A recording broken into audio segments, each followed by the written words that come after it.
Now, Mike Lazaridis, you've just heard from, and I gave you some background, if you needed any, for Michael. Let me say a few words about Raymond LaFlamme. He studied physics as an undergraduate at the Université de Laval, and then completed his PhD on aspects of general relativity and quantum cosmology at Cambridge University under the direction of none other than Stephen Hawking. LaFlamme and his colleague, Don Page, in fact, are responsible for having changed Hawking's mind on the reversal of direction in a contracting universe. I can't even imagine what those conversations must have been like, but I think that gives you some idea of both formidable brain power, but also formidable personality that Ray LaFlamme must bring to these kinds of very technical and, I would say, esoteric discussions. In 2001, however, LaFlamme returned to Canada as the founding director of the Institute for Quantum Computing and as the founding member of the Perimeter Institute for Theoretical Physics. He's been director of the Quantum Information Program at the Canadian Institute for Advanced Research, CIFAR, since 2003, and holds the Canada Research Chair in Quantum Information. And that was not enough to keep him busy in his spare time, he's also professor at the Department of Physics and Astronomy at the University of Waterloo. In fact, Dr. LaFlamme's group holds the world's record for the largest number of quantum bits manipulated using universal control. And maybe he will explain to you exactly what that means, because I don't know. I've been working in this field for some time. But can I have it start by asking you a question about IQC. I've been up there and visited. It's a fascinating place. The title, Institute for Quantum Computing, when we think about that, we think about quantum computers and the way in which the tech press has been following it, the work that IBM and others are doing, spinning qubits and ion trap. I've seen the computer work there.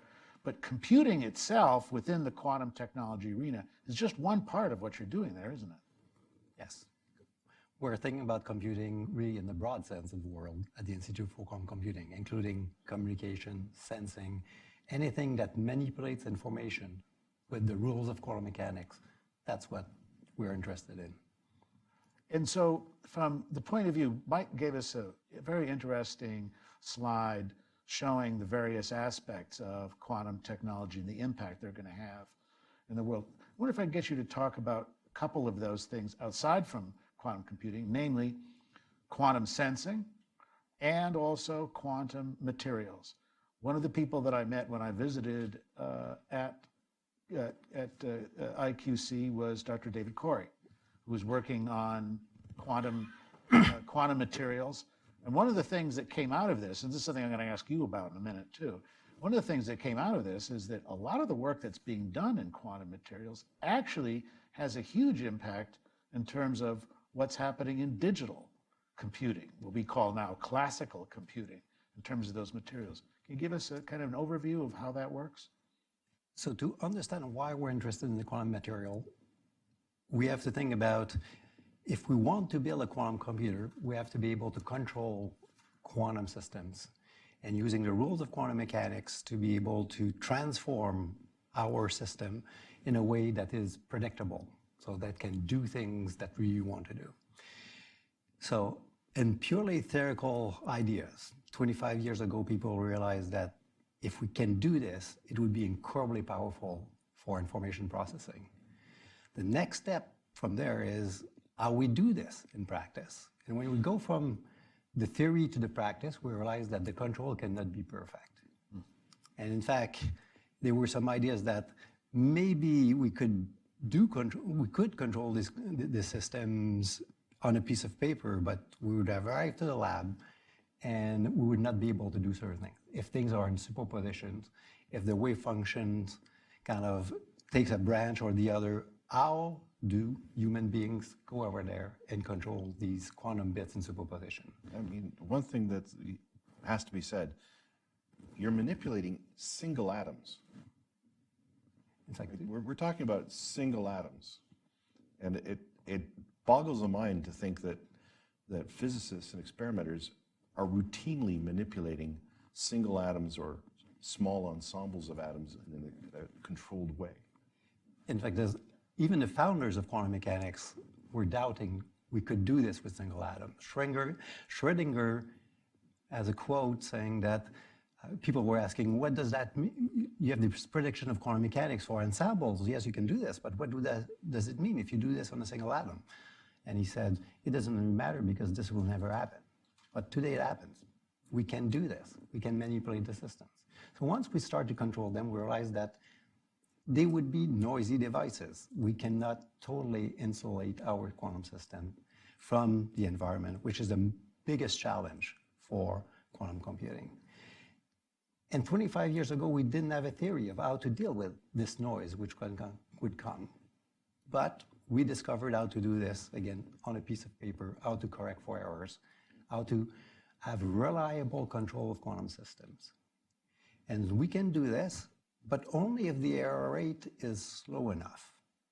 If the error rate is very big, if we try to do error correction, then we're going to increase the amount of error that comes in. There's a threshold value. And that is not that different from classical computing, by the way. Now, how do we make systems which have an error rate which is small enough? And that comes to material. That is, we have to have very good materials with very little defects. Materials that we understand well enough so that we can control them. So that is the key. And by controlling and making these new materials, there are applications which are not only in the quantum world, but can be applied to the classical world. And Spintronic is one of them. So spin fundamentally are quantum devices which can be in two states, 0 and 1, and can be a superposition of them. If that system is a little noisy, then the superposition seems to disappear. And for practical purposes, you don't see them, so you can think about them as a classical processor that has only 0 and 1. And that is where quantum and classical get together, and you can leverage one at the expense of the other. Speaking of classical, Mike, I want to ask you about Silicon Valley. Commenting on my age or something? I say I'm classic. Well, I know this. I consider myself I know, quantum. and it's like, well, think of it as less as classical music, like classic rock. How about that? So we don't put you back. All right, in that's the much 19th better. century, Thank you. better. Let's talk a little bit about Silicon Valley. I know you have close relations with Silicon Valley. You work with some of the companies that are involved there. There's a couple of myths that I think need to be dispelled about quantum technology and quantum computing when it comes and when it comes full bore. And one of them is that quantum revolution represents the death of digital computing, and that this is going to be render obsolete classical, what we call classical computing or digital computers, and that it's going to be a disruptive, not just in terms of the new technology that comes, but also in the old technologies that'll be tossed out. But that's not really accurate, is it? I don't think so. You know, the thing that we have to understand is that what quantum computing allows us to do is to do those things that we found impossible to do classically.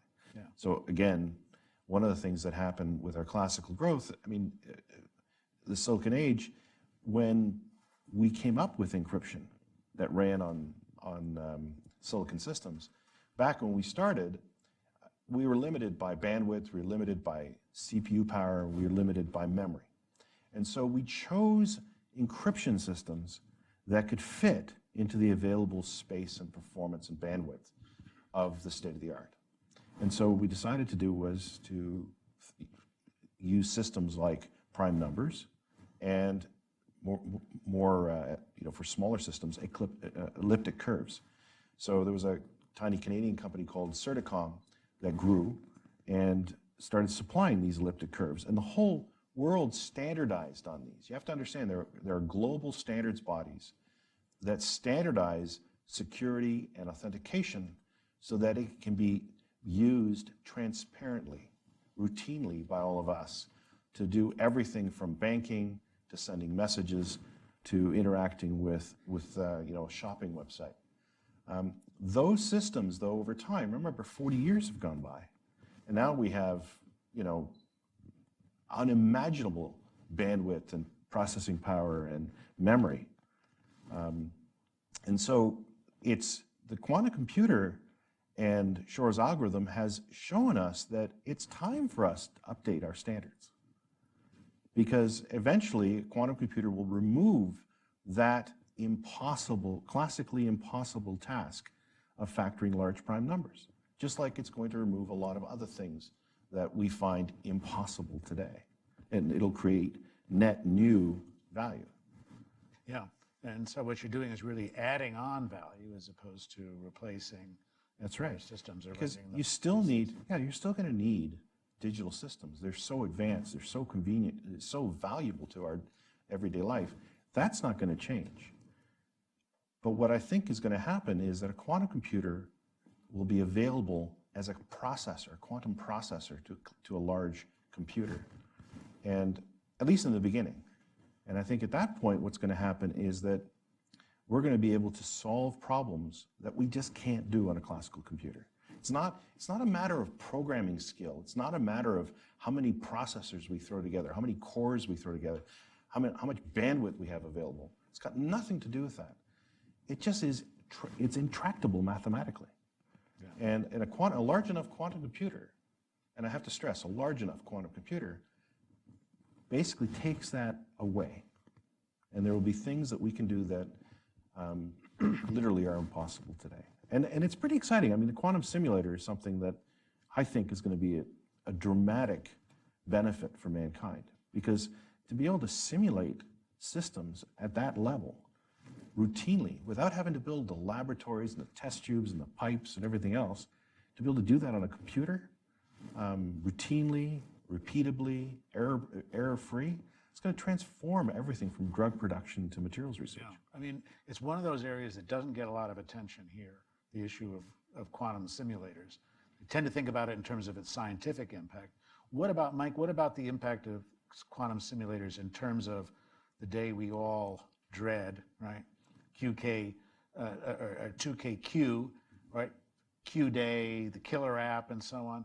Will quantum simulators speed up the timeline to arriving at that moment, or will they be able to do it by themselves? How will that work? Well, basically, to be able to take advantage of Shor's algorithm, you need a large enough system that can run Shor's algorithm. It doesn't have to be necessarily a full-scale quantum computer. It doesn't have to be. No. So I think the quantum threat is something we have to take very, very seriously, and we have to act soon. Yeah, because the quantum simulator is going to come before a prime. That's most likely going to happen, yes. Yeah, so that does change the timeline somewhat. Ray, can I ask you about the other myth that I run into, or a question I asked about quantum computers? And I had this experience, I just got back from Krakow, where I was speaking at the Cyber Security Forum that the EU organizes. And I did a panel there. So I think it may have been the first time they had a panel, in fact, on quantum technology and quantum and post-quantum cryptography. And one of the questions that arose there was about, well, don't worry about the quantum prime computer, namely one that can topple all of those public encryption systems, because first of all, in order to arrive at such a computer, you would have to have 4,000 qubits, right, in some degree of superposition or others, another working together, let's call it.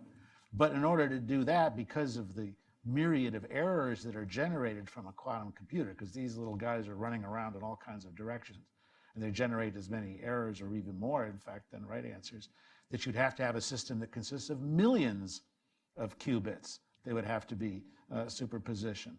How do we address that kind of an issue? And is that an accurate view, or is that one which is going to change as we move further and further down the quantum revolution path? So I think it's going to change. Like, Yeah. right now, the field is driven by academics who want to prove theorems that you will end up with the answer with 100% certainty. So they want to make everything tight and be sure that they have a model that indeed substantiate their claims.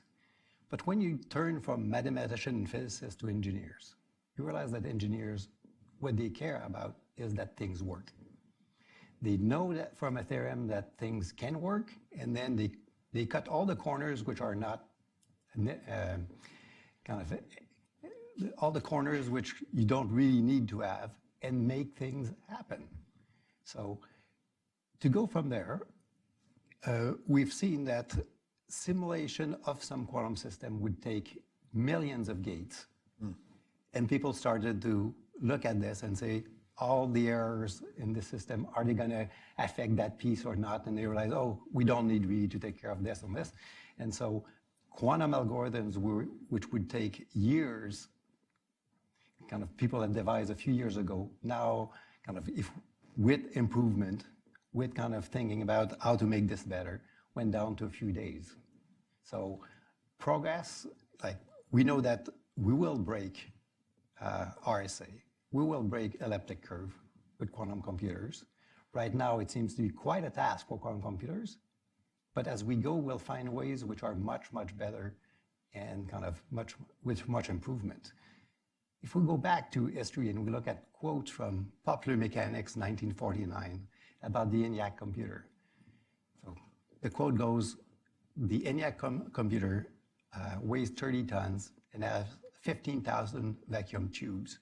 And we could imagine in the future having computers which would weigh only a ton and have a few hundred vacuum tubes.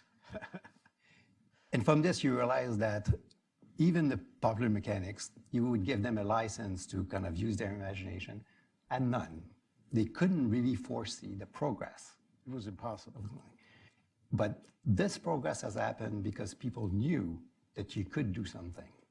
And then smart people come in and you realize that you could do it even better. And this will happen with quantum computing, and we see it happening today. So when I started to work in this field 20 years ago, if you could have a small quantum processor with 2 or 3 quantum bits, if you could make a transformation which would succeed with 80% of accuracy, you would publish this in the best journal in the world, Science or Nature. Today, we can do this with 99.99%. Kind of undergrad students who come for the summer in my lab can make this happen. So you can see that transformation. And this key of having better control is what we've seen in the last 2 or 3 years, the impact of this. Once we have better control, then we can scale up and build these devices. Now, one of the areas, Ray, that also I have met scholars working there and scientists working there is in the area we call quantum communications. Can you give us a sort of an overview of what quantum communication really looks like? Because sometimes people talk about that in quantum cryptography, and also sort of where you see a timeline going as far as quantum communication networks coming into use as part of the way in which telecommunications links run, the way in which other kinds of networks run. So the basic idea of quantum communication is to send quantum information from one location to the other. Why do we want to do this? But we know with classical computers how powerful it is to have parallel computers so you have 2 computers and they do parallel tasks, so it takes half of the time to arrive to the answer, but they have to communicate with each other saying, what did you get here? What did you get here? Make a decision to make the next step. A very similar process can happen in quantum computing. So you want quantum computers to talk to each other. So we know how to do this in principle. You send particles of light, photons. They travel very well. We can do this routinely on scales about 100 kilometers. We can either direct line of sight on the surface of the Earth or through optic fibers.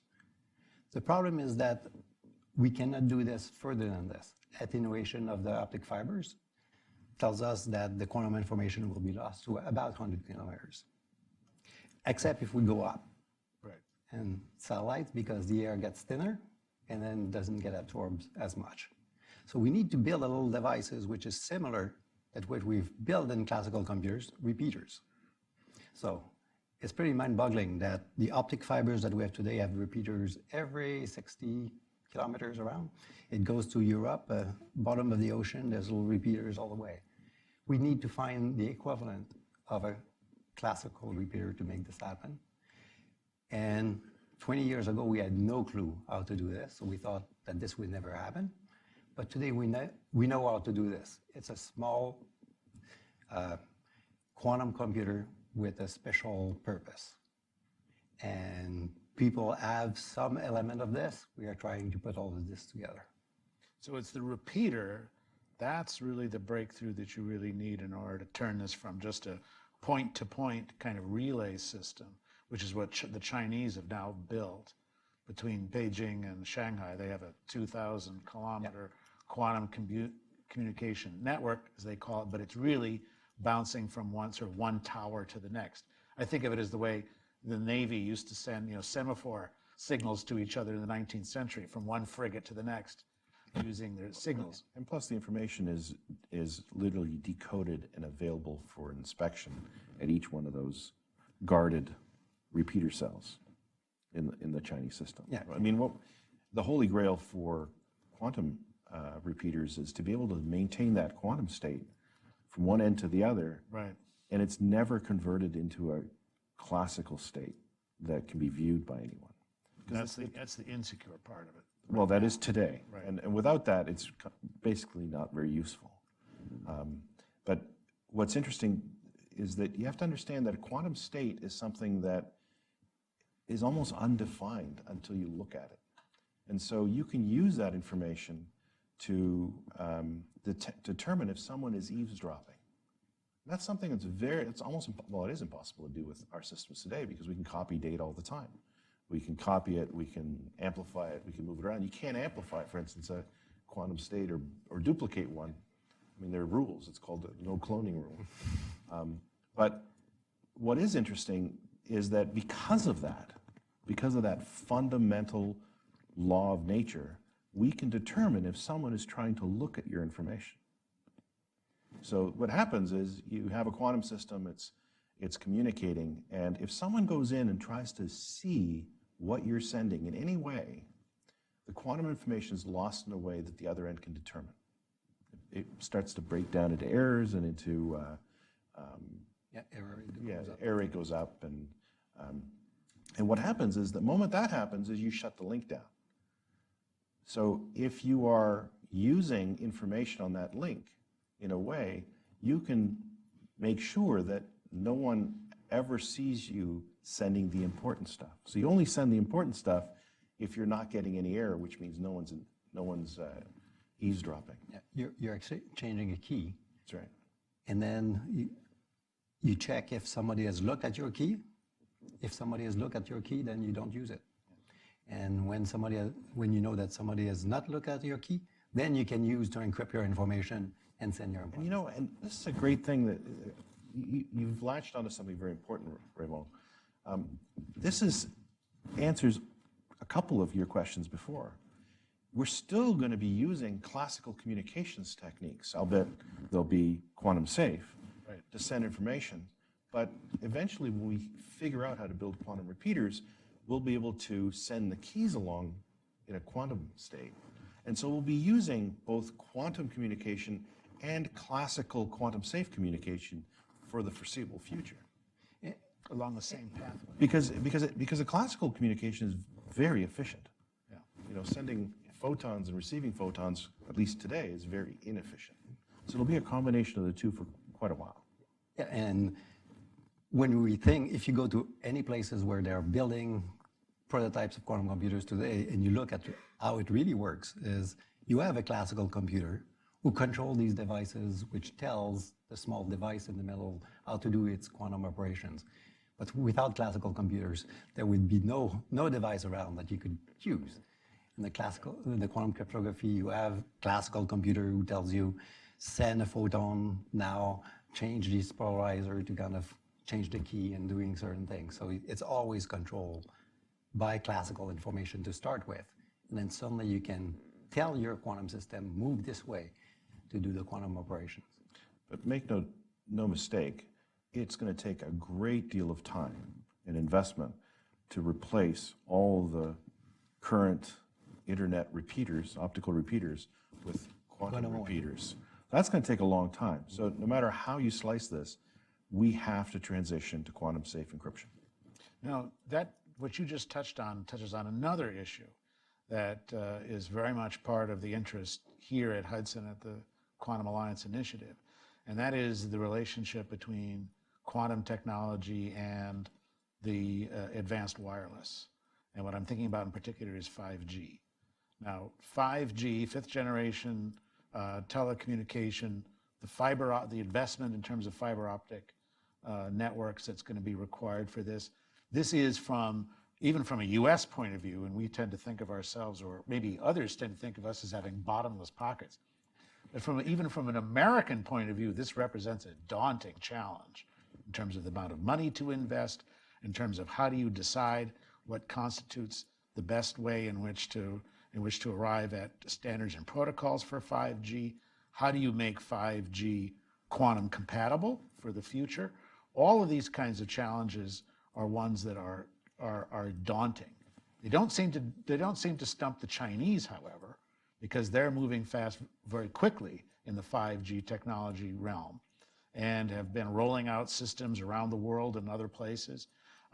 Companies like Huawei and ZTE are very much in the forefront in this. Let me ask you about telecommunications is your baby.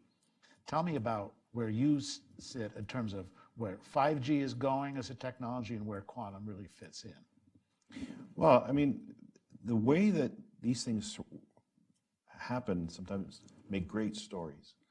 So one of the things to talk about is, you know, when we attracted Raymond to come and start IQC at the University of Waterloo, you know, we didn't have 5G in our sights. We didn't have Etsy in our sights.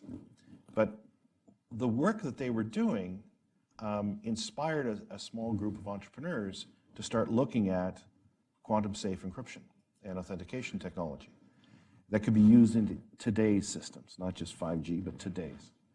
And what happened was one of those individuals was known to the Etsy Standard Group. And the Etsy Standard Group is what sets the telecommunication standards for the world. And he decided to go give a presentation with some of the researchers from IQC to the Etsy security standards team. Well, first of all, they didn't know. They were shocked. And they quickly formed a subcommittee to relook at their security models, because they were just basically taking the existing RSA, PKI, elliptic curve technology, maybe added more bits to it or something, but they just moved it forward. And they realized in time, this was just in the nick of time, that they may be susceptible in their, what we call, implementation lifetime, right? Because 5G is going to take a few years, and then it's going to take a decade or more of use. And in that time, it's going to be very difficult to make such a fundamental transition to a new technology. So I think that's already happened. I think the standards bodies in the world, to their credit, realized this was a problem, formed a subcommittee, implemented and adopted quantum safe technology. So I think 5G in that regard is, is protected. We just have to now think about, greater internet and more current pressing problems. So what is a quantum internet going to look like? Well, a quantum internet, I still think it'll be both. I think we're not going to have it's unlikely that you and I are going to be, or I will be sitting anyway, at my desk with a quantum laptop. More likely than not, what'll happen is it'll be almost like the models from the 1950s and 1960s for computers, because right now a quantum computer demands a lot of infrastructure, demands a lot of special conditions, which I can't do in my garage or basement, but requires a facility like IQC.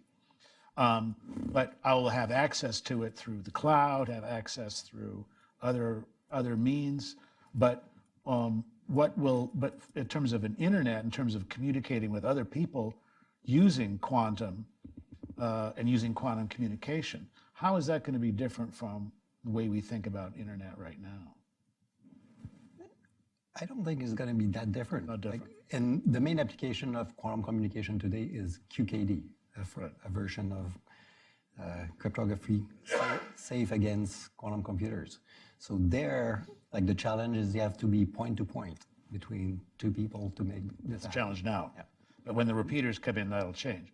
So perhaps to a certain degree, what will happen, a quantum internet will probably be, in one sense, at least at first blush, much safer in terms of sharing of information, because so much of it will be, in a sense, I won't say encrypted, but it'll be unhackable in the sense that if you're talking to somebody else at the other end of your server, right, and someone tries to break in, someone tries to hack in, you'll know right away what's going on. Whereas now you sort of have to find out after the damage is already done. Well, there's that phase, and that one certainly is the most obvious use of the technology and implementation of the technology for securing endpoints. So that's clear. I think some other things, and we have to be very careful because we're very poor at predicting the killer apps in the future.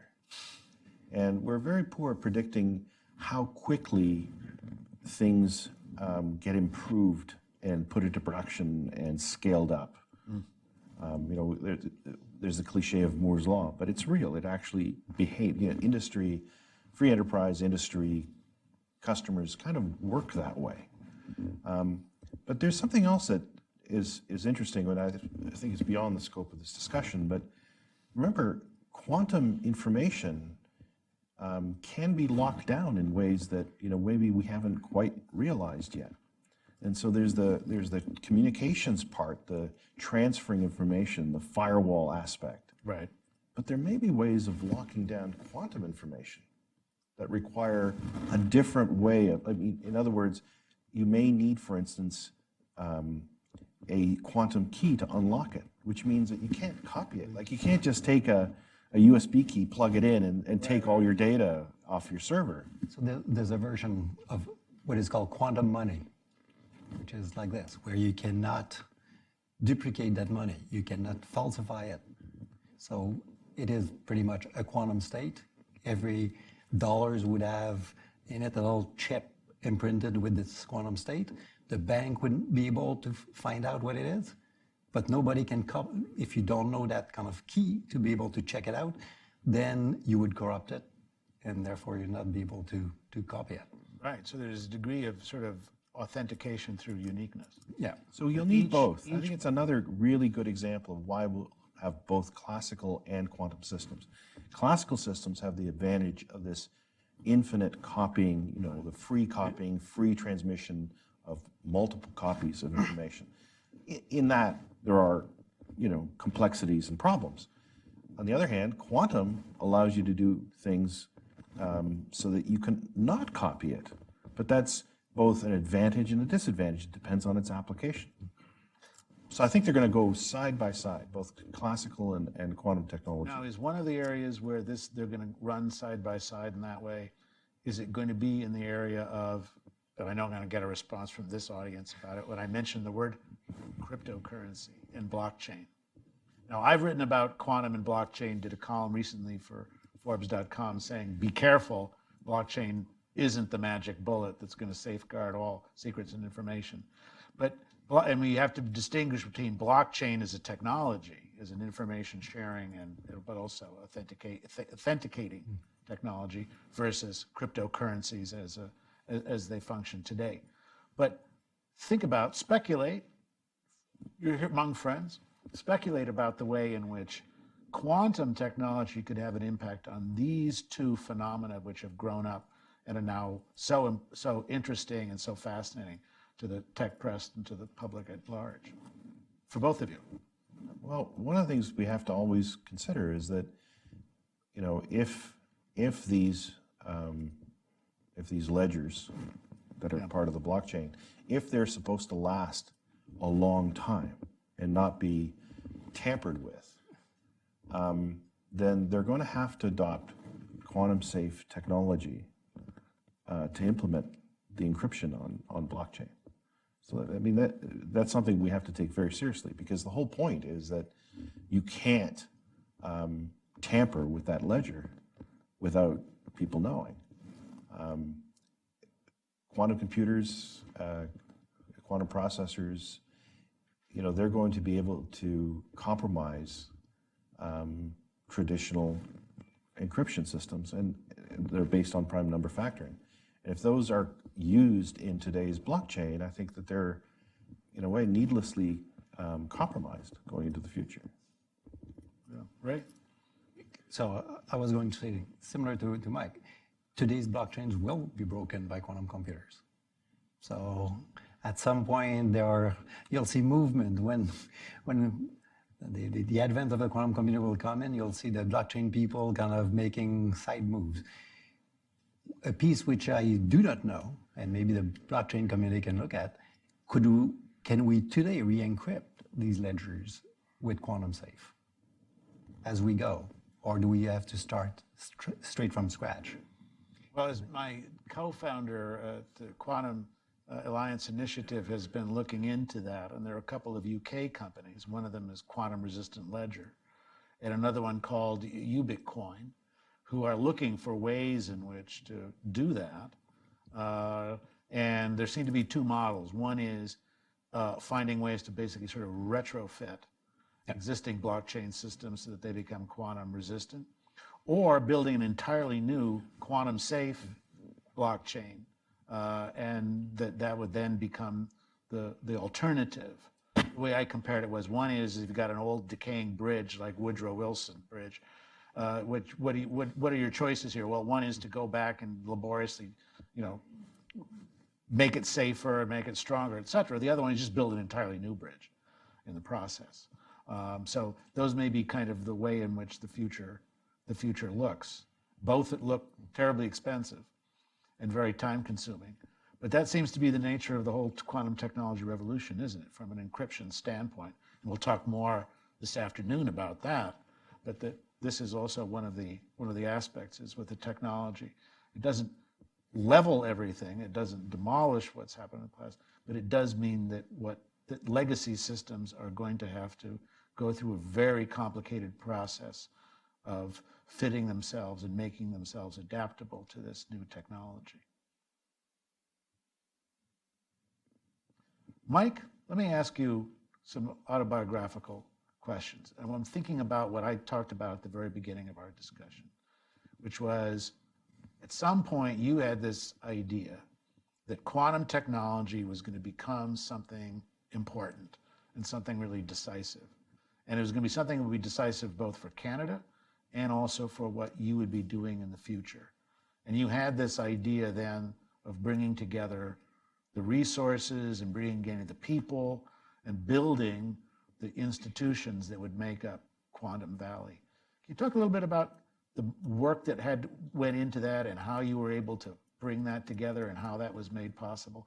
Because it didn't just spring up, out of nowhere with sort of, sprinkle some funding and suddenly Quantum Valley arises and IQC arises and Perimeter Institute. It must have been an enormous amount of work and cooperation with a lot of people and a lot of institutions to make it happen. Well, that's a good question. I mean, the big day was just as I described in my speech. The alien aspects experiment during that class. I mean, that teacher, Dr. Lynn Watt, who's passed away a few years back, was instrumental. So, teachers are really, really important. And great teachers are even like, there's something magic that happens between a really great teacher and their students. And we certainly had that with Dr. Lynn Watt. He was teaching us quantum mechanics and relativity theory while we were taking engineering. And one of the things he says, I'm going to have to teach you these courses and this material, syllabus, because it's part of your accreditation, because an engineer is an accredited profession. But at night, once a week, we're going to look at the latest research papers. Now, that's a pretty big deal. It's not something that happens outside of maybe physics. In more traditional engineering. And so the fact that he had, research papers, and remember back then they were on plastic foils and they put them on overhead projectors, to have the latest copies of that experiment and be able to show it and explain it to the class. What was interesting about it was that those classes were overflowing. They were in one of the largest lecture halls, and there were people in the walls, to take these courses, to be part of these revelations that were happening. So that inspired us. So Yeah, that that must have been a inspired special myself, and my feeling for a colleagues. student, because it makes you really feel like you're on the cutting edge. You're not just getting, a cut and dry, typical sort of, here's my lecture notes about what's going on. Let me get back to my lab and work on the stuff that's really important to me. You were part of the process. You got to see it unfold. Yeah, I mean, it was equivalent to maybe, 100 years back, where students were coming in and listening to, these papers that were written about, the speed of light and energy and relativity. And I mean, you have to understand how dramatic that is to a student who, or even to staff that are exposed to those kinds of groundbreaking revelations about reality. So that was where it started. But I'll tell you, originally, we put focus is really, really important. When you have limited resources, focus is probably your most powerful discipline. And we focused on Perimeter Institute for Theoretical Physics because we saw that there were these two established theories, very, very successful in their own right, relativity theory and quantum mechanics. We've tested both those theories, by the way, as a society, as a species, to so many decimal points. I mean, it's getting to the point, it looks absurd. They're both always right, but they don't overlap very well. They seem almost like two different theories. Now, we've had things where we've brought them together, electrodynamics and a few other things, and of course, quantum gravity is sort of the place where they're trying to put together. So, some researchers are saying, that what we're doing is the best way of looking at it is, I'm just trying to remember the word, but they used quantum, I'm sorry, I'm drawing a blank, but the point is that those two theories, quantum mechanics and special relativity, and general relativity, are sort of the main drivers. They've given us so many things. I mean, without general relativity and special relativity, we wouldn't have had GPS. Like, GPS was going to be off. And the error would have made dramatic events in cars navigating completely the wrong place. But it would have never happened without that. And there's so many other places. So we knew that it was important to study this, because if we could somehow, if the researchers could strategically find how to explain the very small that quantum mechanics explains so well, with the very large that relativity explains so well, if we could somehow merge those into a bigger theory, or find a way that understand which one of those theories can be expanded to the other's domain accurately, that was going to produce what I call a major industrial revolution. Because it's happened throughout history. Every time theoretical physicists and experimenters show us how two things are related, two physical properties of nature are related, then it unlocks this innovation cycle that creates massive value and transformative change.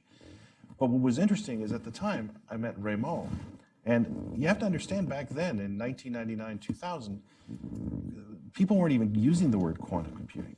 I mean, it was not part of the general popular literature. It wasn't even part of the professional literature. I mean, it was a small group of physicists and experimenters. And, we thought that was so far away that it was not going to be in our lifetime, and we just focused everything we had on perimeter. But when Ray came and he told us what was happening, and we went and visited labs around the world, we realized that quantum computing was closer than we realized. And that's what gave us the confidence. 1999, 2000. This would have been 2000, 2001. Wow. And gave us the confidence to actually go and sit down with the University of Waterloo's president, provost, the deans, and we literally spent 6 months, trying to understand the potential and do it in a way that it cross-pollinated all the disciplines at the university. And so there was a lot of strategy involved, but it wouldn't have happened without Raymond's insight and that very important recruitment effort. That's very interesting, because I think about, Perimeter Institute. I mean, you were all sort of integrated on that campus, and the fact that you can walk from one to the other and bump into people from IQC on your way to Pi, and you bump into people from Quantum Valley Investments on your way over to ISARA, et cetera. But I think about that, or one tends to think about what happens at Pi as being theory, blackboards, experiments, et cetera. IQC is, engineering projects and other kinds of things. But you really kind of saw that quantum potential even at that point. What was the chain of reasoning that brought you into that into that realization? So that came a little bit earlier. I went to a conference in 1994. So I was working at LaFlamme National Lab. I had a mentor, Wojciech Zurek, who worked on something called decoherence, which is the noisy part. And he organized a conference and he said to me, "You should go." It's on the physics of information. And I told him, I didn't know nothing about the physics of information. But he said, "They are great people that will be there. So you should go." So he twisted my arm, went to the conference. This guy called Umesh Vezarani, who was a computer scientist, started to give his talk by saying, and Umesh is incredibly smart. He does always very neat things. But he started this talk by saying, "I haven't done anything interesting in the last 2 years.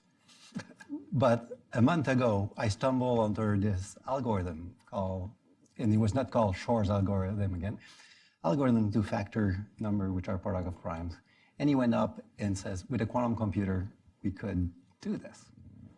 And so there was a buzz in the conference that something important was happening there. Like very small group, we're about 20 in a room.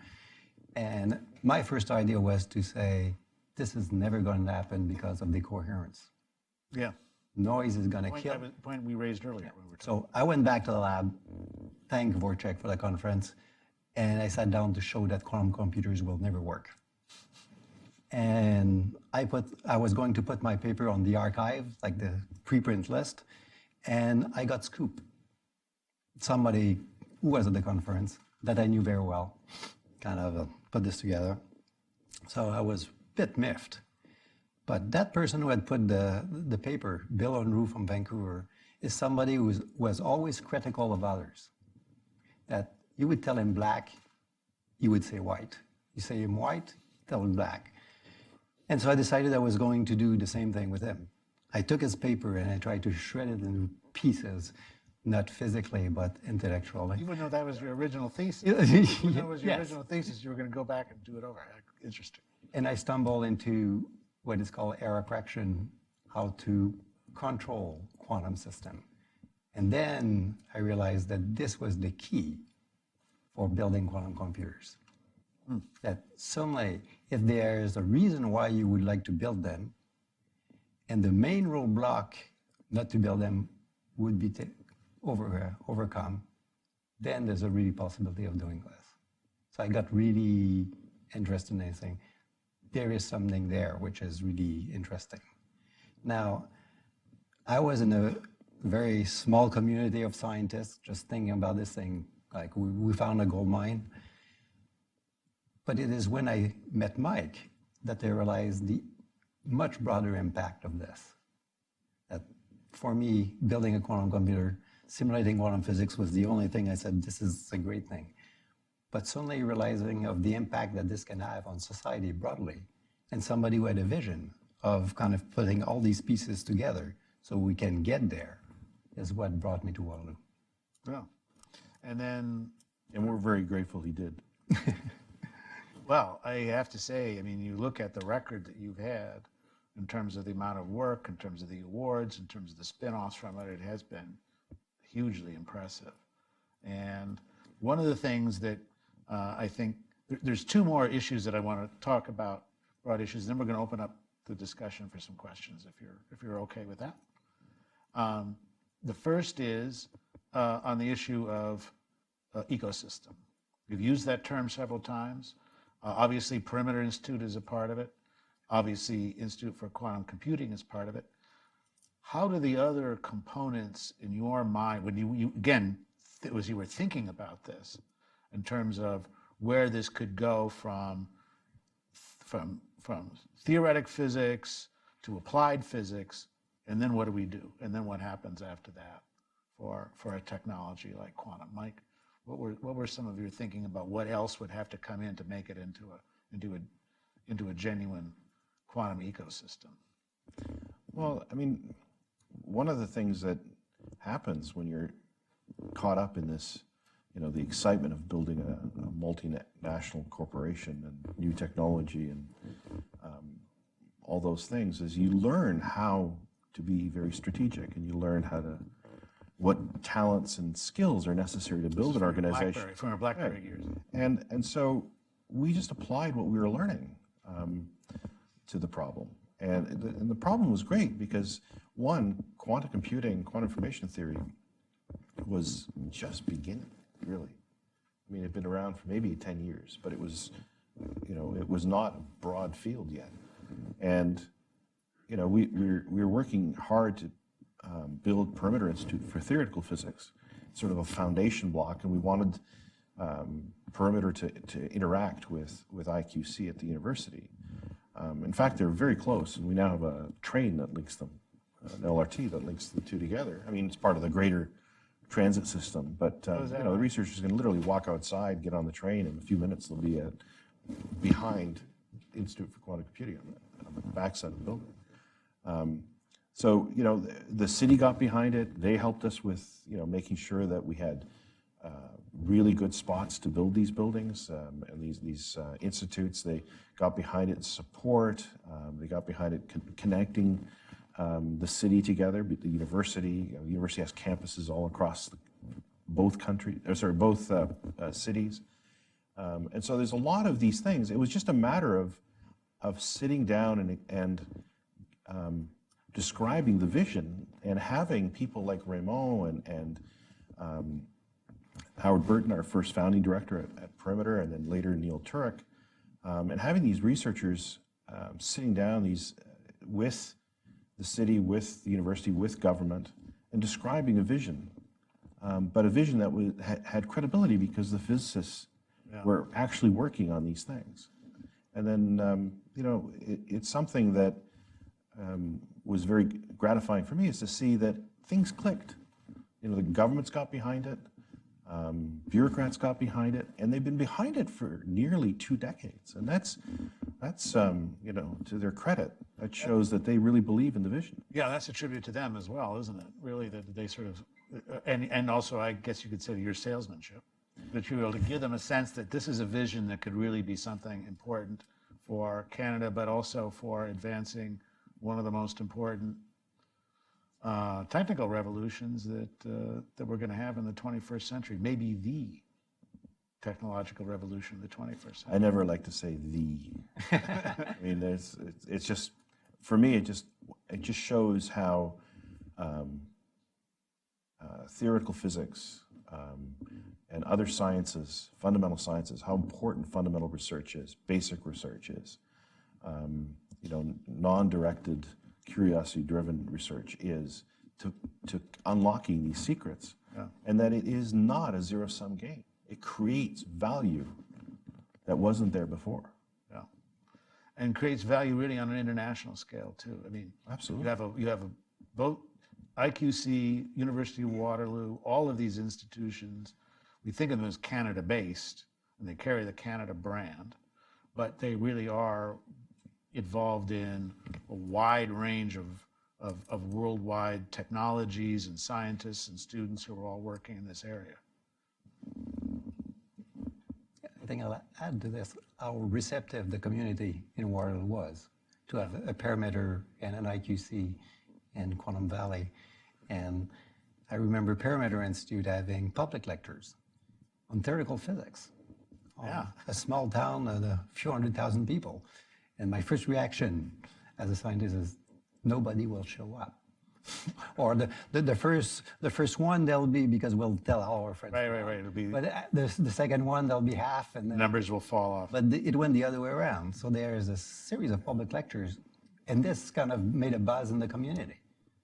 Like, how many places you go to the bank or kind of to a hardware store where the person in front of you is making comments about some lectures on theoretical physics the night before. And this happens. My doctor always tells me, what's happening in quantum? What's new in, at perimeter? And so the community has a buzz and kind of help this, make this coming. So there's, and I don't know if it's... That's part of the ecosystem too, isn't it? Yes.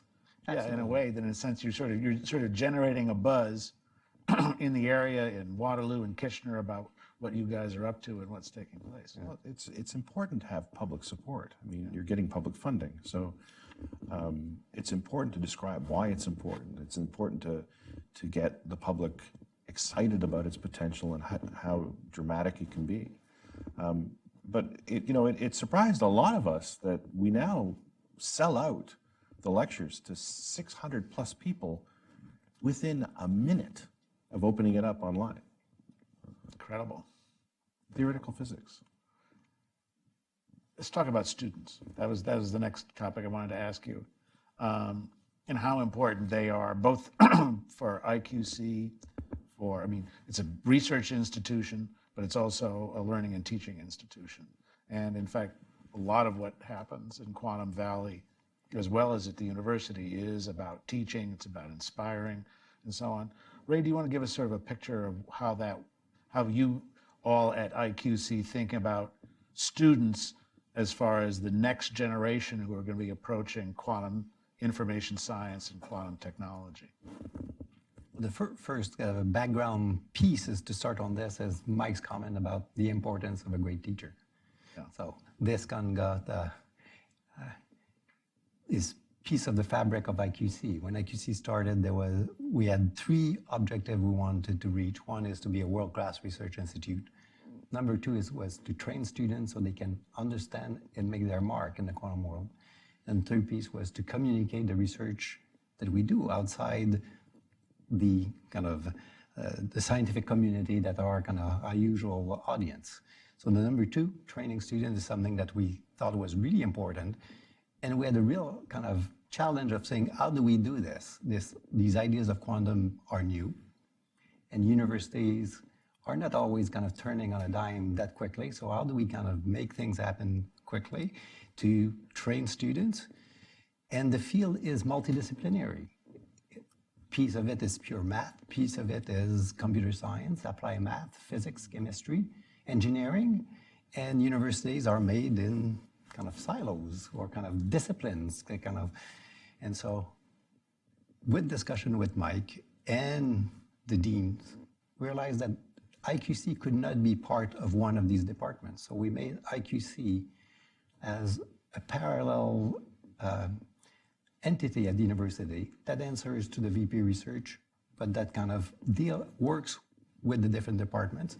And so with this, we were able to set up a graduate program, which is called a collaborative graduate program. People get their PhD in one of the disciplines to have the depth of research in one area. Right. But at the same time, they need to have a courses which cross the quantum information discipline, which gets their breadth. And 12 years ago, 13 years ago, we had no idea how this would work. But we realized that this was the right thing to do. And we see it today because many of our graduates get hired by the Google, the IBM, and the Rigetti around the world that kind of are looking for a quantum smart workforce or whatever word. And so... You're one of the first places they stop. Yes, they come and look and they get some of our students. And one of the great things of having students is that you're looking for them to outsmart the professors who are there. And it happens from time to time, or they come with totally new ideas, things that you would not kind of think at the first that this would be a great thing. And one that I've seen recently, which kind of I found really funny and a little bit parallel to this presentation here, but I'm going to say it anyway. We had a student whose wife was going to have a baby. And parallel to this, he was really getting annoyed by people coming to say, quantum stuff is so hard. You know, it's really hard to understand these quantum things. So he decided to write books for babies.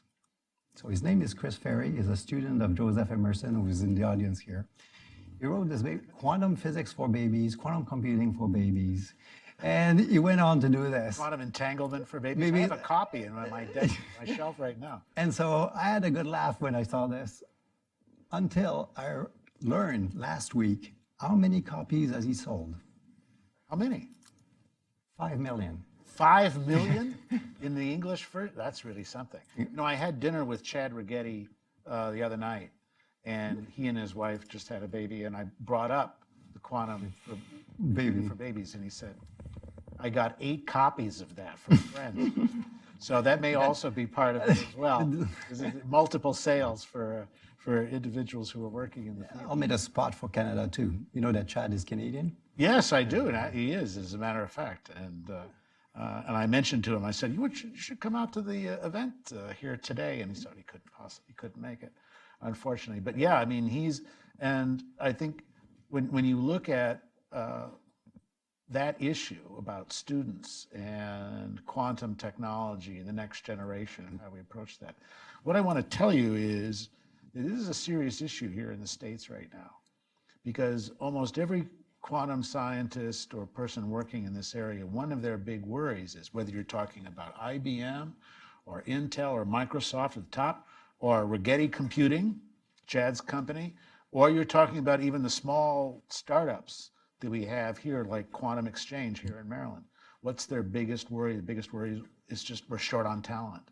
We haven't got the people who have the background or have the training in this, and that's like right now.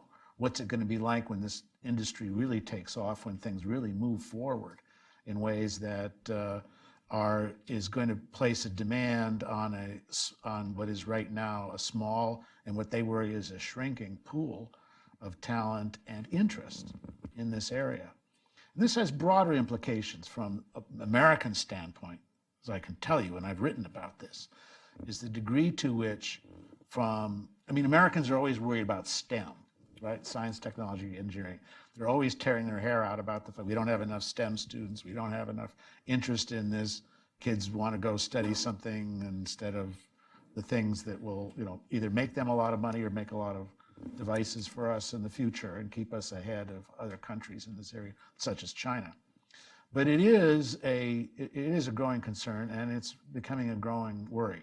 One of the columns that I recently did for Forbes.com talked about the numbers. And what you see is that, for example, in majors in computer science and graduate programs in computer science in this country, the number of Americans who are participating in that program is about 21%. 21%. If you look at the area electrical engineering, it's about the same, about 21, 22%. So in any given classroom, out of every 10 students, just 2 of them are Americans. Now that's not a put down about foreign students coming. We invite it. We have to, because we need that talent. We need that ability, including Canadians. But my question for you is, what are your thoughts, Mike, Ray, what are your thoughts about the way in which you can stimulate and get more involvement in getting people, not just at the college level, but high school level, at grade school level, when we think about this as a real sort of STEM issue for the 21st century? What are the ways in which, what are the pointers you can give to get people thinking quantum, having kids who grow up quantum and thinking along these kinds of lines? What are the pressure points? What are the inflection points that we need to worry about in going forward here? This is not just to sell more copies of Chris Ferry's books, but also to think about it in a broader educational and curricular way. Well, maybe one of the things I can say, Arthur, about this outreach that you're discussing, it's very important.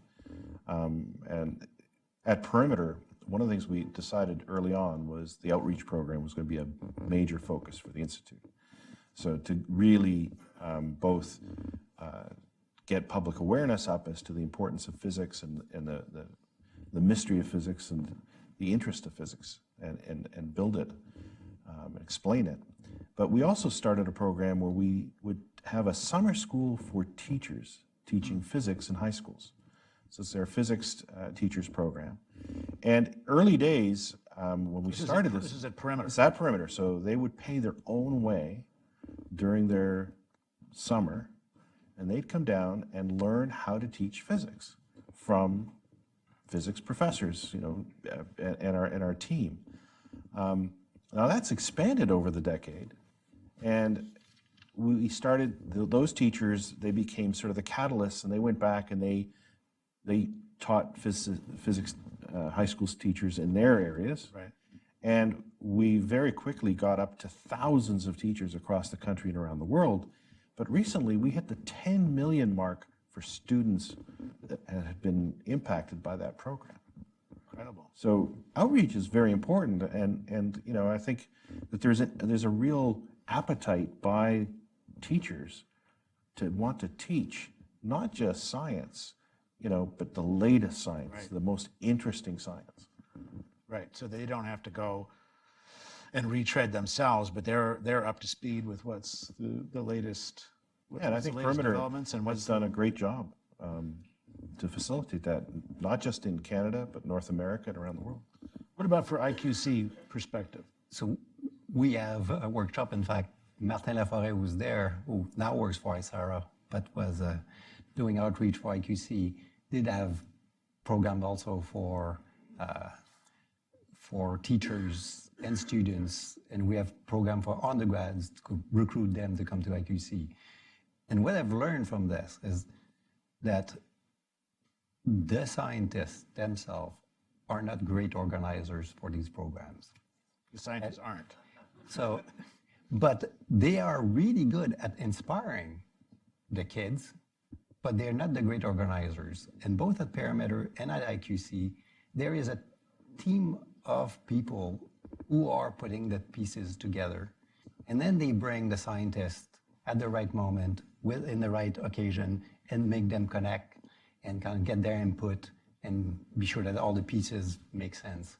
And I think that model, kind of that I had not seen before, coming to Waterloo, is one which is very effective. Yeah, and when I think about this issue of outreach, and this is the last I'll say on this, but one of the other issues I think that makes it even doubly important is when you think about STEM and the relationship between science and engineering and the role of women, the role of minorities, which is a very much concern about these kinds of things. How do you encourage more minority students to get involved in something which will bring not just a breakthrough for them in terms of their career, but also to really unleash the human capital in these kinds of areas. It has struck me that quantum technology is a perfect place for programs that would target women and minorities and other groups to sort of say, here's your chance not just to sort of catch up with the mainstream of where technologies are, but to really leapfrog ahead to the next generation of what's going on. This is a great opportunity to begin moving in that kind of direction.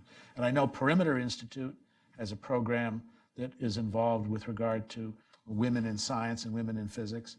And I think this is something which could very easily be translated into quantum terms as well. And we've had great success with the Emmy Noether scholarships and program. That's the one I was thinking about, yeah. Another great physicist, just happened to be a woman from the last century.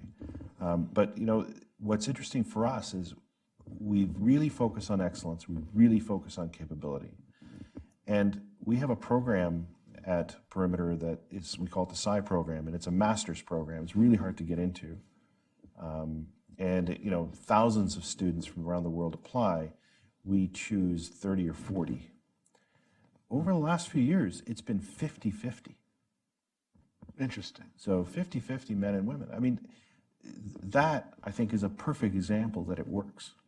That you make sure they understand the potential. You do everything you can to make it available, and as long as you keep your the bar high, you find they're out there. They just need to know that there's a place they can go to pursue this interest that maybe they feel unique in their community or in their school. Right, and in that sense, they can become part of that research and development capital, the human capital involved in this that can help not just Canada, but also... Yeah, but I think we've come a long way. I mean, if you consider the first 1927 picture of the Solvay conferences. You've got Einstein, and you got you know, Niels Bohr, and everyone, Max Planck, and then you got Madame Curie. That's right. Everyone looks a bit glum, except Madame Curie. She's smiling because she has 2 Nobel Prizes. Everyone else may have 1. I would smile too. But things have changed. I mean, to see that the Psi program at Perimeter is now 50, almost 50% both. It just fluctuates a little both ways each year. In terms of students is phenomenal. Yeah. And shows the importance of role models also. Role models, And I think- promotion. Well, you now know, you've got one. opportunity. Now you've got one at University of Waterloo, don't Absolutely. you? Absolutely. You've got one that can work, and we're looking forward to getting her to come here as well. Talk at some point. We would love to have that happen. Should we take some questions from the audience? If you have some questions, just all you have to do is raise your hand. We've got mics that'll come around, and this is what I'd like you to do: is to state your question in the form of a question, but also to give us your name and to divulge whatever you'd like to divulge about your affiliation and so on. That would be great. So we have a question down here, and then we'll go over to the side. Stephen Sachs, thank you very much for all being here today. So you had mentioned that in the past couple of years, the big key was getting better control, and that was the main thing. Was that, I wanted to ask more about that process. Was that more a brute trial and error of techniques that have already been known over the past decade? Or in the past couple of years, have there been any specific technical discoveries or light bulb moments that have enabled that very control? A combination of both. So I wish I could tell you that scientists have one idea and it's really straight, and we always go from point A to point B without having any diversion. In practice in the lab, it doesn't always work like this. You try something, you think it's great, but suddenly there's something that makes you tumble on these pieces. You try again, make this happen. So there's a lot of just understanding the system that we have and understanding much better than what people had done before was a big piece of this. But on the way there, if you look at some specific technology like superconducting qubits, they realized that there are places where they would put the parameters that they have to play with to build the superconducting qubits. They realized that they were piece of the parameters where suddenly you're more robust to noise. And suddenly this was a key to make a leap of progress. When we look back, we say, why didn't we think about this 20 years ago? And because when you're a scientist, you have a piece that works and you're kind of going this direction until you hit a wall, and then you turn and you make this happen. And if you would have known in advance, you would have gone straight around. So there's a piece of both. There are moments of where we realize, yes, this is obvious. And suddenly superconducting qubit discovered this, and people in other fields says, we have the same kind of problem, so we take the analog here. Sure. Well, probably superconducting qubits, probably 20 years ago, we didn't even really have the systems to be able to maintain superconducting qubits as much anyway, so they'd probably worked hand in hand even to be able to get to that. Exactly. So I remember to go to conferences in 97, 98, 99 with, at the time, the hero of superconducting qubits saying, next year, I will show you that my qubit can be in a superposition. Now, the conference workshop would come, and then the year after he says, I've made progress here. Next year, I'll do the same thing. And I remember for the third year, I said, this will never happen with superconducting qubits. And he found the right way of make this happen. So improvement in materials, improvement in control, and thinking how to set up your parameters is kind of, but not a straight line, not one piece of. Hello, gentlemen. Thanks for coming to DC in this beautiful weather. It was hot last week, so you're kind of feeling like you're in Canada. My name's Chief Cologne. I'm a warrant officer in the United States Army, obviously. It's my uniform today. But my question is, I'm one of the very few people, I just completed a master's thesis in quantum computing and implications from China, acquiring that capability first.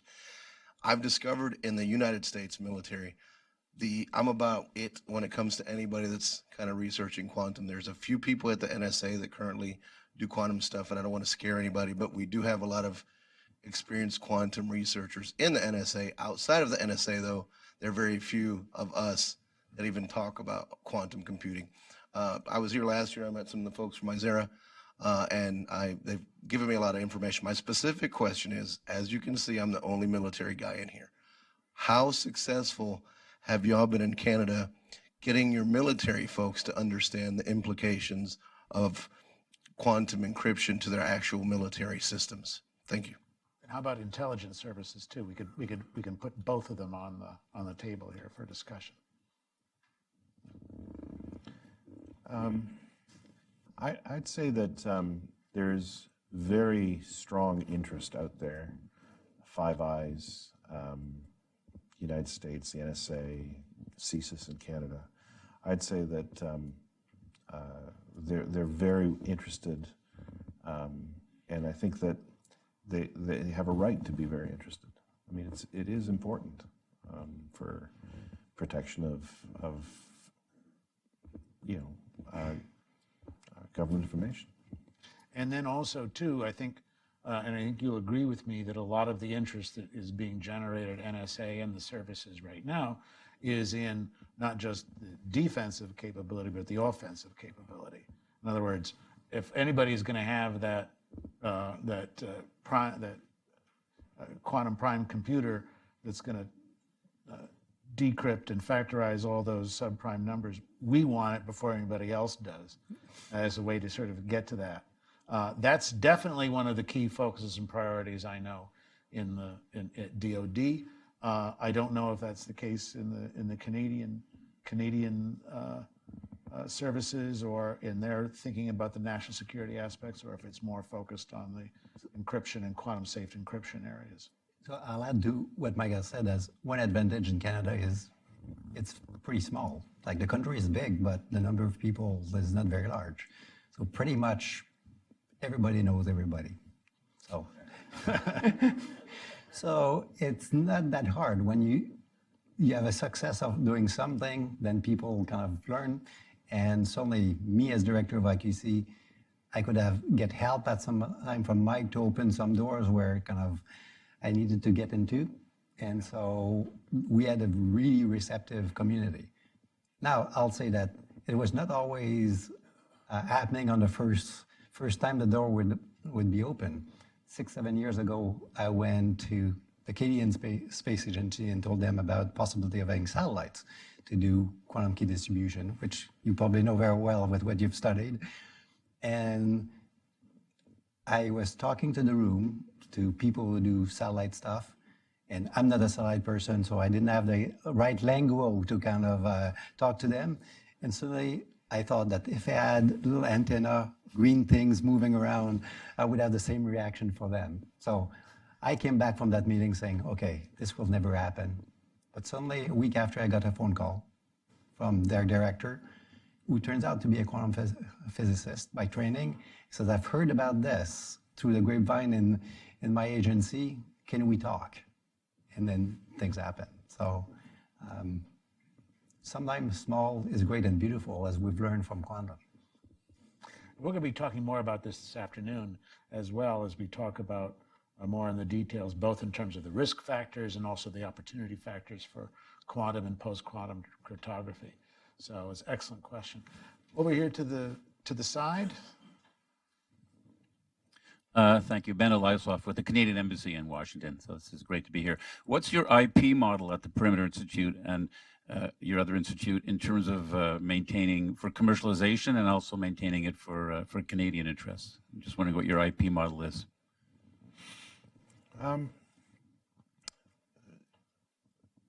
The Perimeter Institute really is a independent institute that is, its purpose is to benefit all mankind, not just Canada. And I think one of the things that maybe is obvious but needs to be said is that although Canada is a very large geographic country, Waterloo is centrally located for cooperation and with the United States counterparts. So Maryland's very close. Washington's a little over an hour away.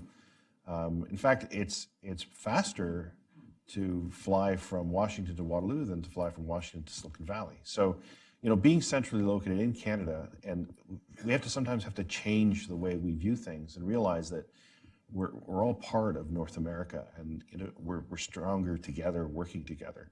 And I think that's something that is very important. And so our IP models and everything are set up in a way that best benefit industry. And I think what's happened is Canada has transitioned quite a bit. There's a lot more startup activity than ever. There's a lot more entrepreneurship than ever.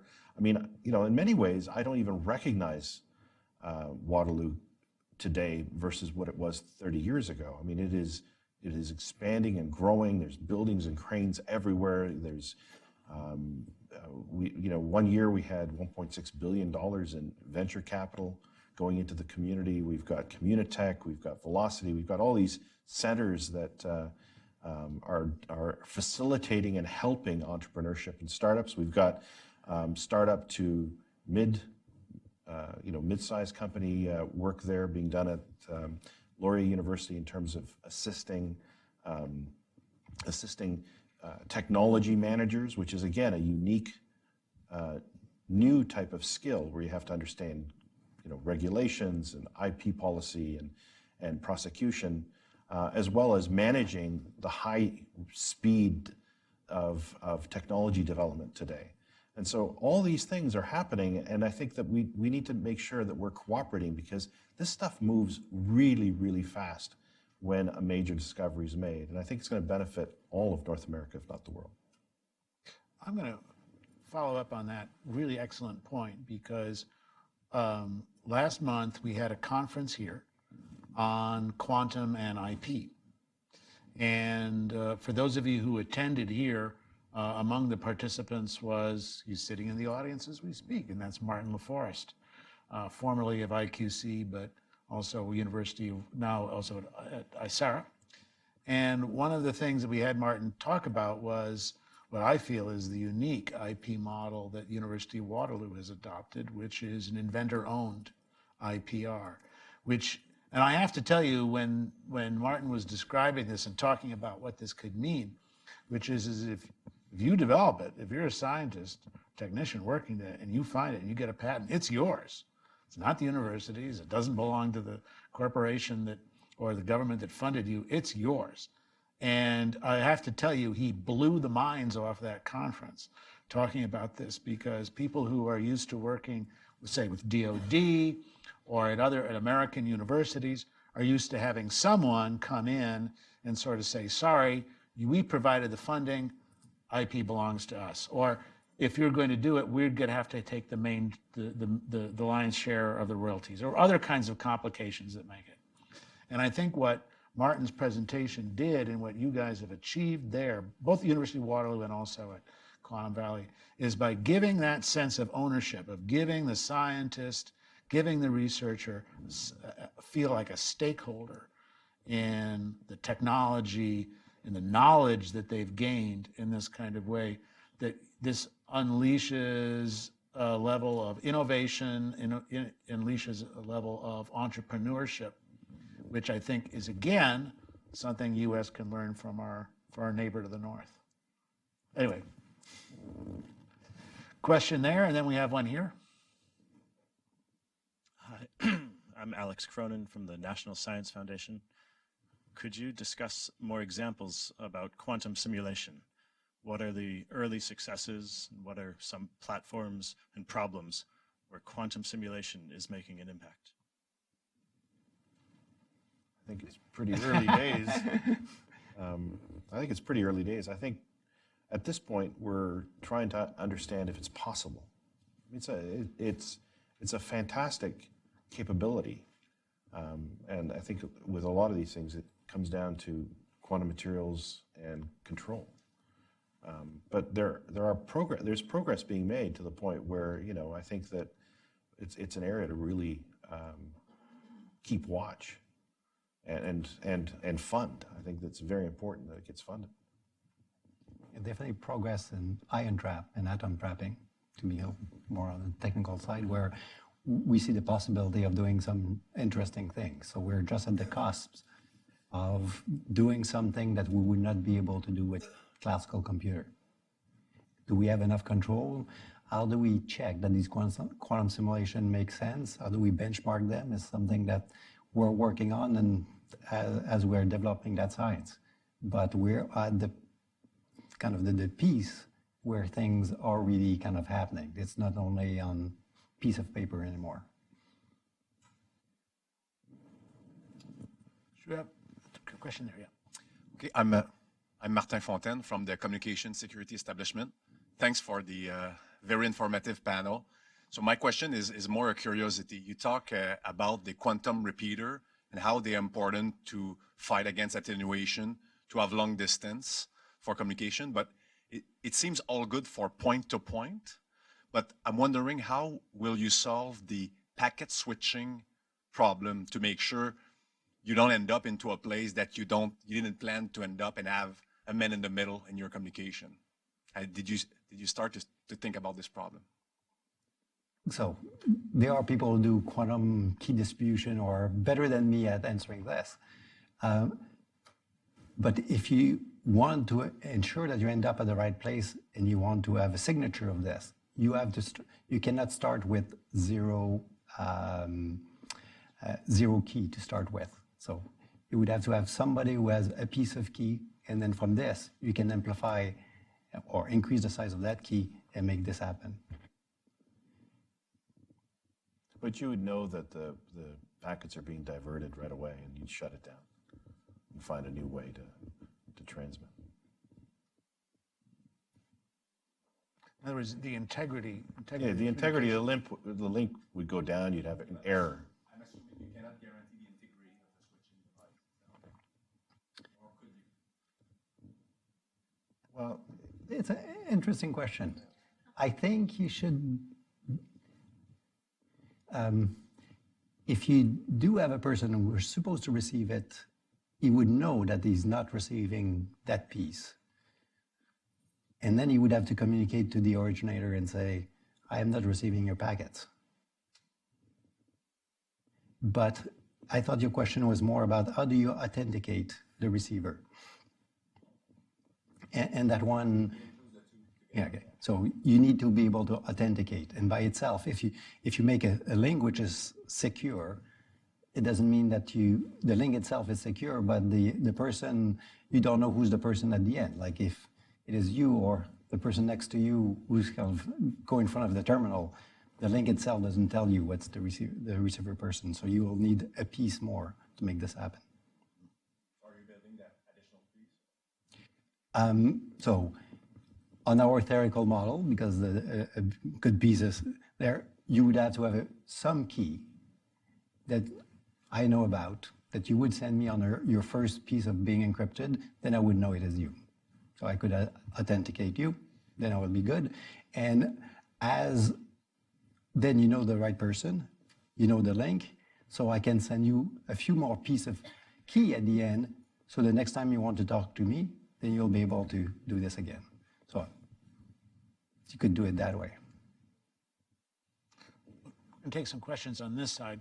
This may be unique in Hudson Institute conferences, but our technician, known,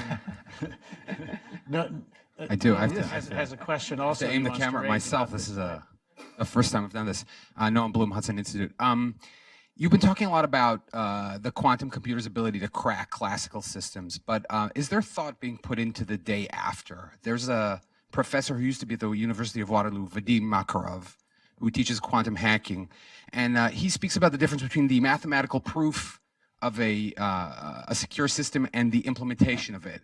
And so, in theory, a lot of the math behind quantum encryption is uncrackable, as they say. However, the hardware is where hackers are going to try to break the system. And you were talking about the infrastructure, adding repeaters and building this kind of quantum infrastructure that'll increase the distances over which you can communicate. That introduces a lot of hardware implementation into the system that can be susceptible to hacking. And so is there thought being put into this to secure the actual hardware systems and make them secure? Because I feel like maybe there's a tendency to rest on the laurels of the math being so uncrackable and becoming complacent to the susceptibility of these systems. That's a very good point. But there's three things that we need to consider. One is that in many of this, it's not just the math, it's the physics of what we're dealing with. That you can't change the laws of physics. That's something that is very important to consider. So in that sense, eventually, by utilizing these laws of physics, we'll be able to set up these channels that will be very secure. The second thing is, it takes a great deal of time to transition to a completely new technology. And so it's going to take a great deal of time to transition all our world networks and infrastructure and repeaters and routers to the next level of quantum communication. That's why it's so important that we implement quantum safe classical encryption authentication now, because we always underestimate how much time it takes to transition completely new technology into a global network. And so to answer your question, I think you're right. It takes time. Nothing's perfect right away, so you need to work it through, and things get better and better. And this applies to every new technology we've ever implemented. But a real interesting insight that we've had, because we got into this early with IQC and Perimeter, is that there are ways to protect ourselves from Shor's algorithm and others by using quantum safe encryption. And I don't think we would have had that basic insight if there wasn't the early investment in bringing people like Raymond and others together to discuss it in a multidisciplinary environment, where we realized, we don't have to wait until that time occurs. We can start taking care of that problem now.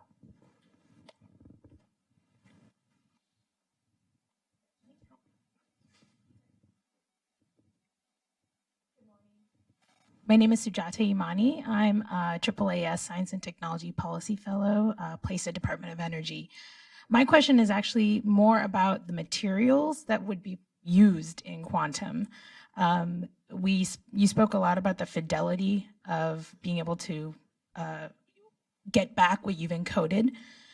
What are the kind of materials that are currently being tested, and what needs to happen to those materials, or what technology or developments in science need to be there to get the fidelity out of the materials for quantum? Want me to answer that way? So one interesting thing about the material is that as soon as you think about material, you should not think about this is only one material we want, with which we will build all the quantum devices we're interested in. So if you think about ion trap, there the question of the material is you do have anodes that keeps the trap together, or the material which the trap is made of has defects, and these defects do affect your ion trap quantum computer. So you want to have better material there, pure, with no charges that kind of are left on the surface of that material. You want to do, you can do quantum computing with diamonds. And there you're interested in not perfect diamonds, because then nothing would happen. You look at the little defects in diamonds, and there's one particle called nitrogen vacancies, where you take 2 atoms of carbon out, you put 1 nitrogen, and there's a vacancy there. And that's some form of artificial atom that you can manipulate, and you can use them as sensors. So we want some of these diamonds with not too many of these defects, because if there's too many, they'll talk to each other and they'll create noise. But we want enough of them so that we can use many of them in an experiment to kind of see a better signal that comes out. So at every of those, you become more and more technical. Superconducting qubits. The qubits are made of aluminum. So you want to have layers of aluminum with no defects in there that would kind of lead to, again, decoherence for the quantum information. So The quantum material challenges is that there's so many of them.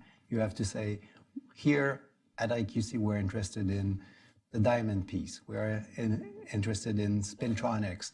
And we'll do a material for this. We'll do a material for that.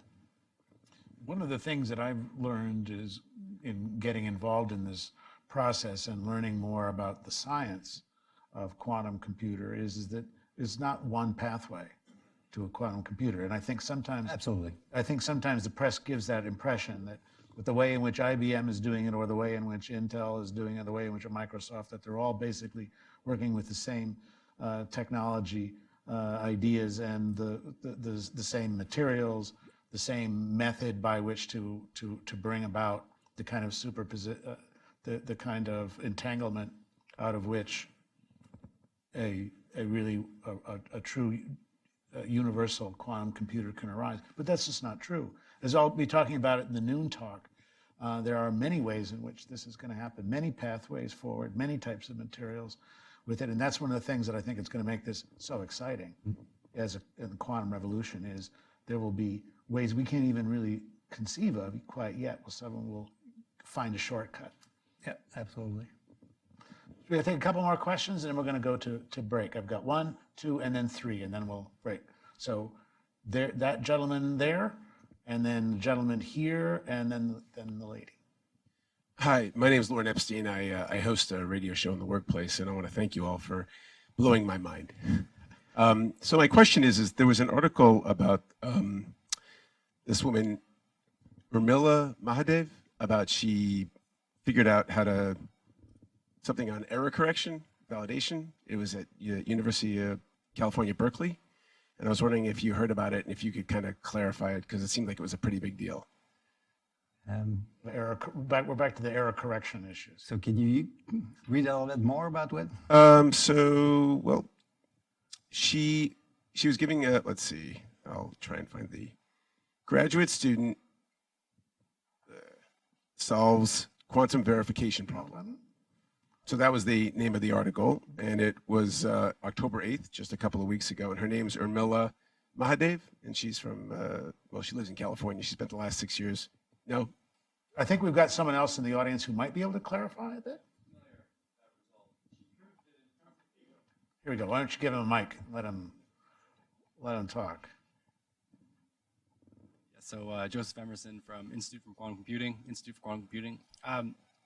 That result is about addressing the following problem, which is when we build a quantum computer that performs beyond the regime of classical computation, it will be able to solve problems that are beyond the capacity of a classical computer to solve. So for certain problems like Shor's algorithm, we can check if the answer is correct. But for large classes of applications, we won't be able to check if the answer is correct. We have to trust that the quantum computer functioned properly. How do you do that? That's a major challenge. How to validate that in the presence of errors and noise, one has a correct solution. And so she proved that in principle, this was achievable. And in fact, just to give a plug for the afternoon session, I'll talk about how to do that in practice later today. But that was the result. That she was able to show that in principle, one can validate with perfect confidence that the result is correct. Right. Although the method is so complicated that it's way beyond the regime of practical utility, unfortunately. Right. So this goes back to what I was talking about before. One of the major stumbling blocks that quantum skeptics put is that the range of error is so enormous that you won't even know if a quantum computer is generating a genuine solution or a genuine result or not.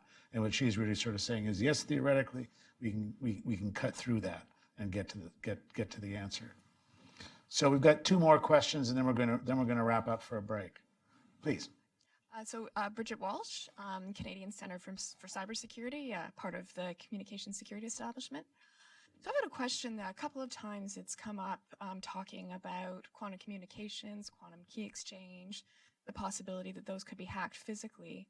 I wonder if you could speak a little bit to the role of standardization, the challenges of standardization, as we get more implementations out there, as we see, how these things work in practice and what we need both for security and interoperability. So the first thing is we're in really the early days of QKD. People can have lab demonstration, some prototypes. You can buy one of these devices from ID Quantic, a Swiss company who does this. But if you're the only one who has that device today, then you cannot communicate to anybody else.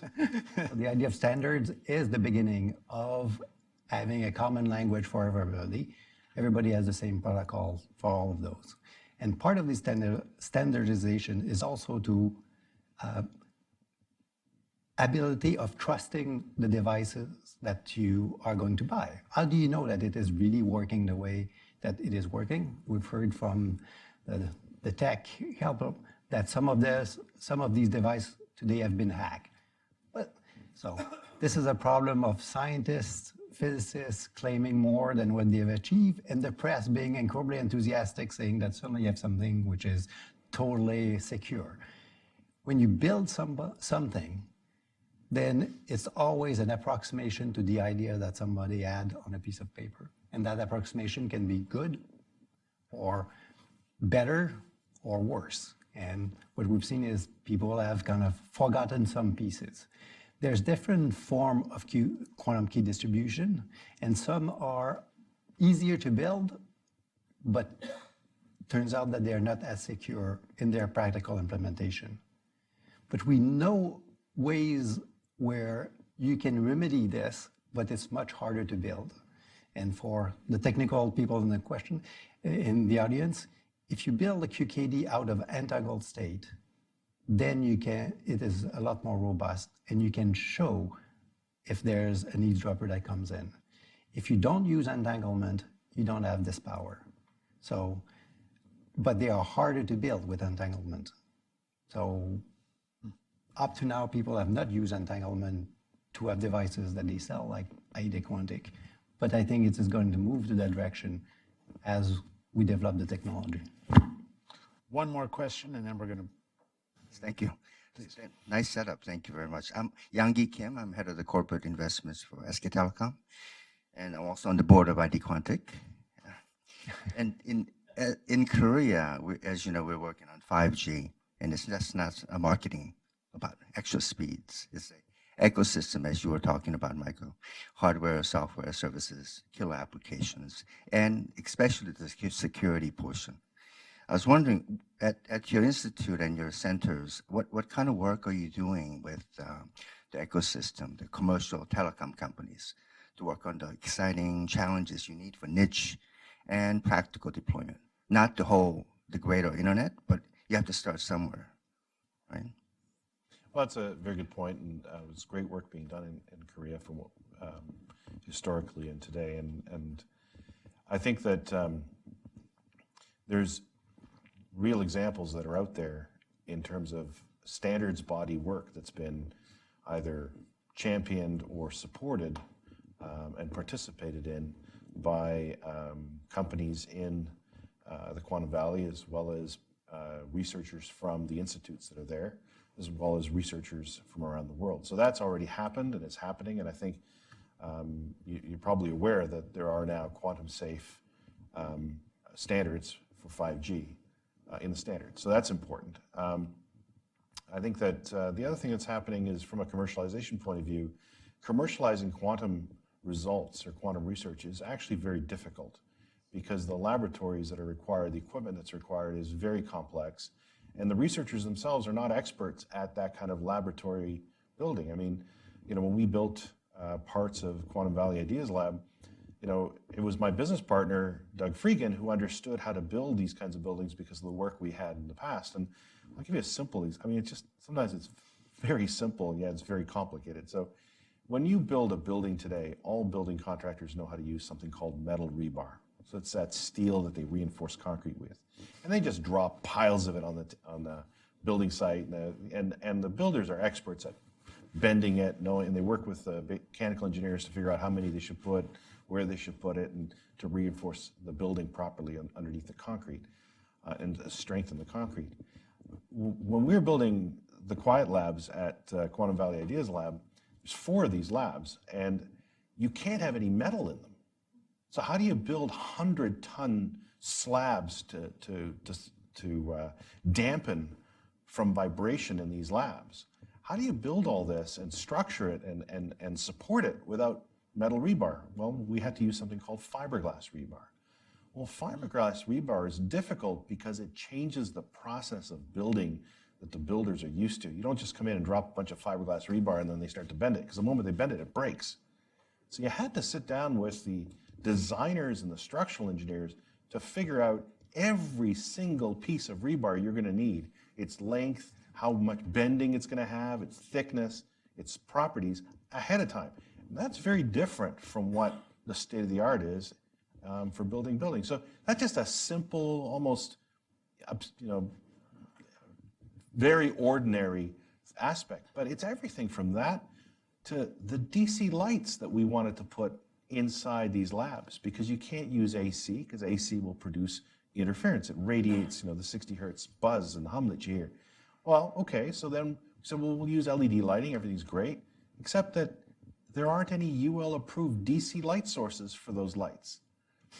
Right? Everything's AC because it's designed to plug into the wall, and so it produces even worse noise because it runs at very high frequencies. So again, we had to then go out and find manufacturers, suppliers that could supply us with UL approved DC lighting controls for our LED lights in our labs. This stuff just takes time. It requires different skill sets, and it requires the discipline to know what you don't know, and seek out those kinds of specialized trades and specialized help. So to build that kind of competency is a lot of work. It's specialized. It takes time.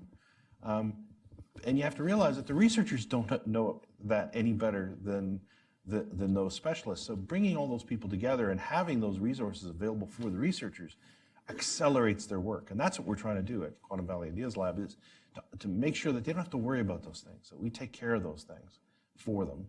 And they can concentrate on doing that groundbreaking transition of research to a new technology or new material. Should we thank our distinguished speakers and guests?